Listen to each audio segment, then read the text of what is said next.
Can I outsmart the banks and finally take back control of my spending habits? Have you ever stopped to think about the role banks play in shaping your financial behaviors?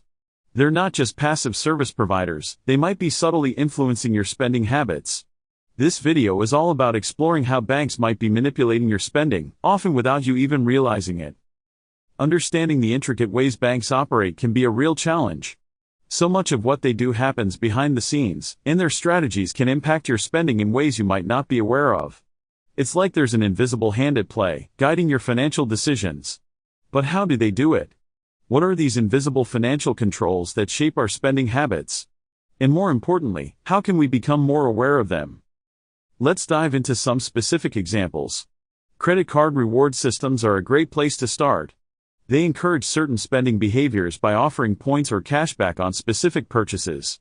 Overdraft fees and minimum balance requirements can also push consumers towards specific behaviors, like keeping a certain amount in their accounts or avoiding certain transactions.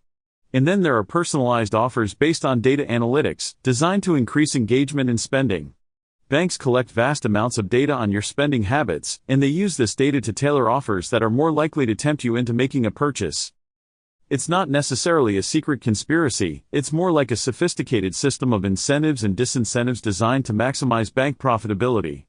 And that inherently guides consumer spending.